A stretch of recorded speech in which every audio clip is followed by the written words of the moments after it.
Alright, hey guys, welcome to Through the Bible Verse by Verse, a plain and simple, verse by verse, chapter by chapter, and book by book study through the entire Bible.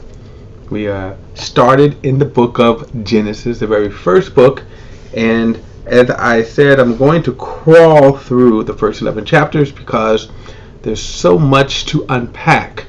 Okay, the word Genesis itself means beginnings.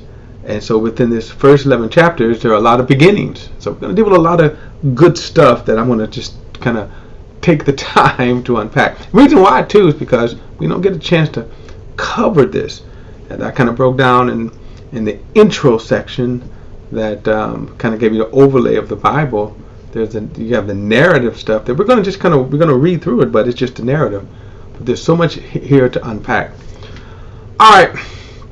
So, let me read the first verse again, and I'm going to pick up where I left off in the last study. Verse 1, in the beginning God created the heavens and the earth. And that's where I left off. I want to talk about when the declaration of God, the revelation of God. He said, He has created the heavens and the earth. Now, I said that throughout history, there have been rival or anti-God philosophies, thoughts, whatever. We will see some of those as we move through the Old Testament especially. But in particular, in the 18th century, the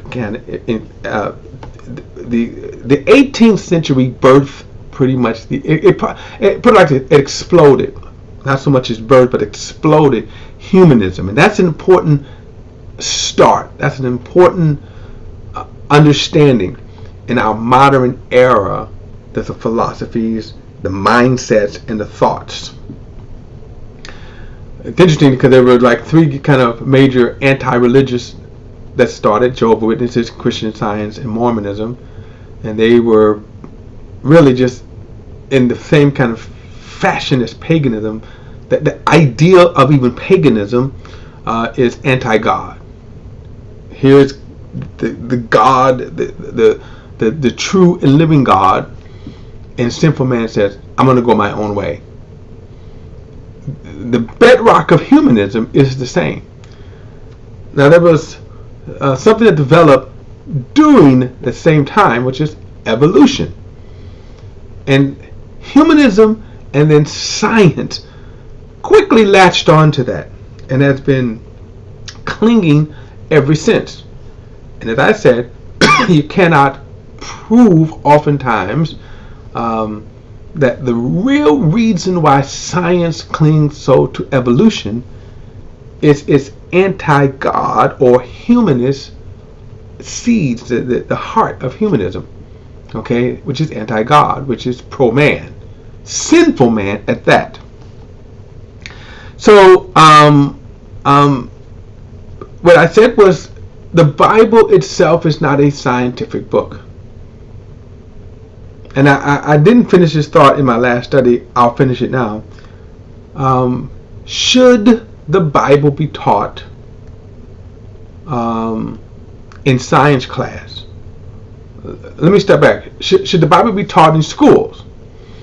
Then you got to say, well, then in particular, should the Bible be taught in science class? And here's where Christians are going to miss it, right? What was developed as creationism, right? Creationism was just, again, a fancy word of saying God created, right? I don't like the term creationism because to me, you're trying to compromise, or you're trying to find a happy medium in which your foe will never succumb to. In other words, atheists, agnostic, scientists, they're never going to say, well, creationism, okay, there's a room for you. They do not think there is any place for the biblical narrative of creation. So whether you might as well just say, well, no, we believe God created the heavens and the earth. The great astrophysics, one of the most popular one today, Neil deGrasse Tyson. And if you ever listen to his lectures, he makes science fun, but he is an atheist. And you can listen to him. He has grown in popularity, and again, understand why people gravitate to that. It is the sinful nature, but more on that later. Okay, wait till we get to the third chapter, and you understand why I harp on that. In other words, Neil deGrasse Tyson's or atheists or anybody else, they're not looking for truth when they cling to science or the scientific narrative of creation. They're not looking for truth. They're looking to etch God out because they hate God. And Neil deGrasse Tyson makes it sweet, by the way. I think he's a brilliant man. I think when you listen to him as a science, great to listen to. Like, most intellectuals are boring. He makes it fun. That's the only difference.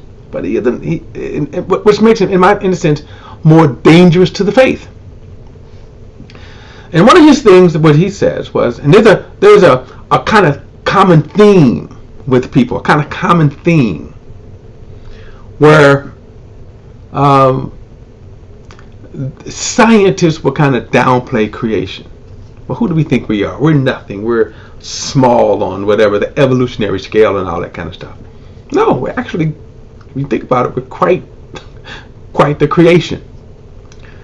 Another thing that they will kind of say is that this is I'm talking about Neil deGrasse Tyson. He basically says, well, man in his infancy, they needed religion, they needed God, and that's a kinder way of saying God is our crutch.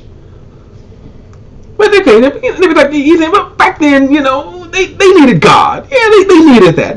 Man needed that God. He was ignorant, in other words. But now, since we got more knowledge, now that we have, we're maturing, we don't need God because we got science, right? We got science. But when you look at science, in terms of what they teach, and again, when we say God versus evolution, science versus the Bible, in reality there is no conflict. But when you come down to hearts, then yes, that makes it everything.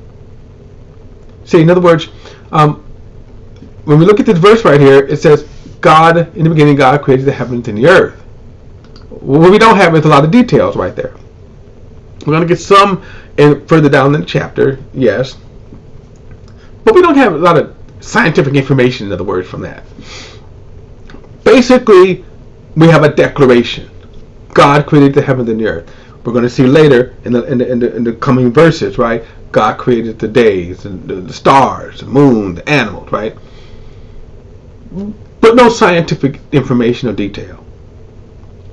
Now, let me also say this.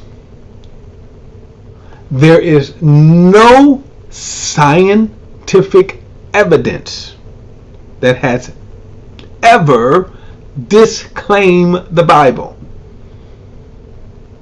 Now, I am well aware that scientists will laugh at that, mock, ridicule, insult, whatever, right? But they haven't. In other words, science haven't disclaimed. Just like atheists. Remember I said atheists, and a lot of atheists will say they fall more to the logic and scientific realm. But of course the whole philosophy of atheism is illogical.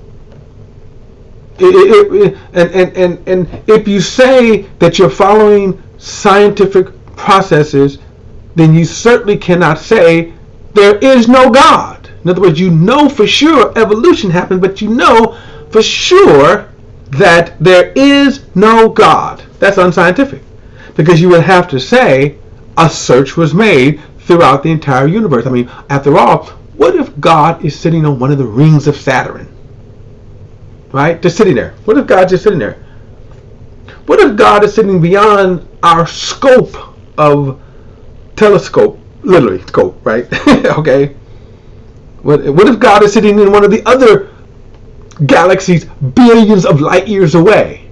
For you to say that there is no God, that's in and of itself unscientific and illogical. So why do they say it? Because they hate the idea and the notion of God.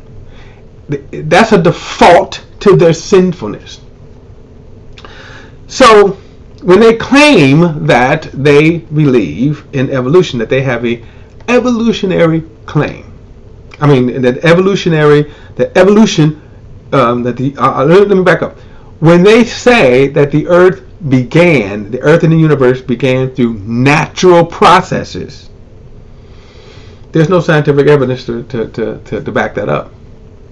It's a hypothesis, but there's no, because you can't even explain where the elements came that caused the Big Bang. So in short, remember, the Big Bang is that the elements came together, compressed, and exploded, right? As I said, remember, you have to kind of create a timeline that produce everything that we see right here. Our bodies, everything, life, all of that, right? And remember, there are a lot of gaps. So I think a few years ago, right? I think they was working with the idea about maybe 4 billion years that the universe has been in existence. Then they said, I think we better give it a little more. So now it's like 14 billion years. That's what they say. 14 billion years.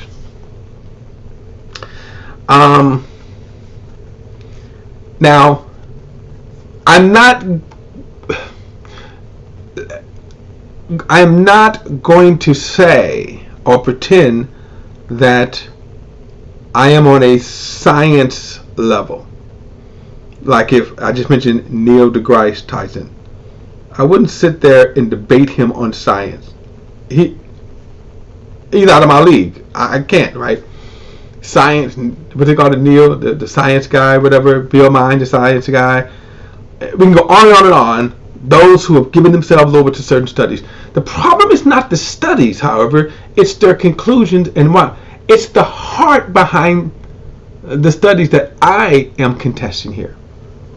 As I said, in my simplistic, and by the way, my ignorance, and I am compared to these guys. These guys get PhDs and whatever.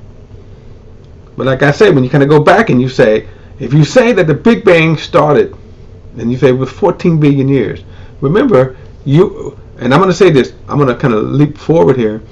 As a Christian, I'm factoring in the sinful heart and the motive behind why you say you believe in this. Because there are a lot of gaps. 14 billion years, they figure, hey, there's a lot of gaps to make a lot of stuff work. But remember, beginning with the notion of evolution, you start off already with the elements already in existence. Which means, where did they come from? Well, we don't know. I say that, we don't know. Well, that's just where we come in at, because we do know. Now, when I say we do know, they would challenge that statement. And of course, I can't back it up. I can't prove the existence of God. I cannot prove the claims of the Bible. The Bible is not a scientific book. The Bible is a book of faith. Christians, we believe the claims of the Bible. And as I said, where Christians make the mistake, let me go back to my original question. I thought I forgot. No, I didn't. Let me go back to the original question here. Should the Bible be taught in science class? I said, actually 2 questions. Should the Bible be taught in school, and should the Bible be taught in science class? Here's my answer. I do not believe that the Bible should be taught in science class. Why? Because the Bible is not a book of science. There are no scientific proofs. There are no scientific claims. There are no scientific methods in the Bible. Should the Bible be taught in school? Absolutely. Social studies, philosophy, English, all these other kind of subjects that the Bible is an intricate part of society. When you talk about civics, where do you think we get our civics values from? Okay, But in the science realm, it's not. The Bible is not a scientific book, right? Like I say, when you read the statement right here, there's no scientific information right here, right? In the beginning, God created the heavens and the earth. Look at verse number 6. Then God said, "Let there be an expanse between the waters." I'll come back to that later, but that's not scientific right there. That's a declaration. I believe that wholeheartedly. I believe the claims of the Bible. I believe God created it. What I'm saying is that there is no scientific method. So the Bible is a book of faith. And the reason why evolution is a part of the scientific methodology is because always remember, science is always in motion, right? So for example, you can start off with a hypothesis, and so through deduction and discovery and all other kind of stuff, right? You're constantly trying to either prove or disprove the hypothesis, right? Discovery or whatever. So in that respect, yeah, evolution can be a discipline and put place in there. My point is that there is some dishonesty, especially when you look at the 14 billion year gap, and you're going to say now, okay, the Big Bang started. Well, you start off already with a head start. I'm going to say it's illogical, but you start off with not explaining where the elements came from. But then you say explosion happened, and then you're going to say that in the explosion, right, let's give it a couple of billion years to cool down, and then all of a sudden, after a couple of billions of years of cooling down, where is your methodology to show that? See, that's a gap. You're filling in a whole lot of gaps, and you fill in the gaps with time. All right. Then you say, okay, after a couple of hundred years, whatever, billion years, whatever, after maybe a few billion years of cooling down, all of a sudden some water spring up. But where did the water come from? And if everything started from intense heat, then where did where did life come from? The spark of life. All right. And by the way, one of the things when they talk about light, what happens with light is you say, well, they measure light. So if you look at a telescope and you say, okay, here is a light, and I might be, okay, you look at light, right? And so the different brightness of light, and I'm not going to get too far on that because again, I'm not. But if the brightness of light, that's how they kind of say, well, we can measure how long something travels. There's some illogic with that, though. There's a lot of illogical with that, which again, I'm not a science. I'm not trying to be. But what I am going to say is that there's a lot of gaps. Okay, a lot of gaps in evolution, right? That you just assume things come together. You just assume they come together. You assume it with those gaps. You have not demonstrated any kind of scientific methodology. Now, I know scientists would love to blow me away with that, but I would ask them a very simple question. Again, all right, guys, look, I am going to pick this up in the next study. So I'll see you next time. Thanks, everybody, for tuning in. All right.